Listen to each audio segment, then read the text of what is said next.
बुलेटिनमध्ये आपल्या सगळ्यांचं स्वागत। एक महत्त्वाची बातमी बघूयात। शाहरुख खानला महाराष्ट्र सरकारकडून 9 कोटी रुपये मिळणार अशी बातमी येते। गौरी खानने दाखल केली होती याचिका, अंतिम निर्णय राज्य सरकार घेणार आहे।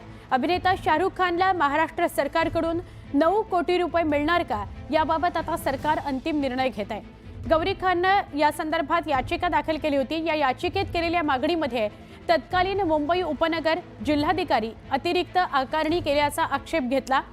गौरी आणि शाहरुख खानचा आक्षेप आहे त्या जमिनीवर अतिरिक्त पैसे देण्यात आल्याचा याचिकेत दावा होता। त्यामुळे आता नेमकं काय घडतं हे बघणं महत्त्वाचं आहे। अंतिम निर्णय राज्य सरकार घेणार आहे।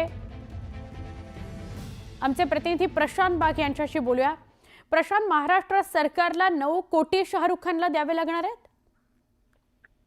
सुवर्ण, ज्यावेळी शाहरुख खान आणि गौरी खान यांनी त्यांचा मन्नत हा बंगला घेतला होता, तर त्याचा जो मूळ मालक होता, या मूळ मालकाला राज्य सरकारने दिलेली ती जमीन होती आणि त्या जमिनीने हस्तांतरण परवानगी जी आहे ती तत्कालीन मुंबई उपनगर जिल्हाधिकारी यांच्याकडनं घेतली होती आणि त्याची योग्य ती आकारणी करून त्याची ती रक्कम भरून 27 कोटी 50 लाख रुपये 25% विसारा रक्कम भरून सुद्धा ती परवानगी देण्यात आली होती। अर्थात शाहरुख खान त्यानंतर मालक झाला, पण कालांतराने त्याच जमिनीसाठी जी केलेली मोजणी होती आणि त्याची जी आकारणी होती ती अतिरिक्त केली गेली आहे असं शाहरुख खान आणि गौरी खान यांच्या लक्षात आलं आणि त्यांनी मुंबई उपनगर जिल्हाधिकारी यांच्याकडे पुन्हा एकदा दाद मागितली आणि जवळपास 9 कोटी रुपये अतिरिक्त रक्कम तत्कालीन जिल्हाधिकाऱ्यांच्या आदेशाने वसूल केली आहे, जमा केली आहे शासन दरबारी, अशा प्रकारचा अहवाल आता समोर आलेला आहे। आणखीन तो अर्थातच अहवाल मुंबई उपनगर जिल्हाधिकारी यांनी राज्य सरकारकडे पाठवलाय।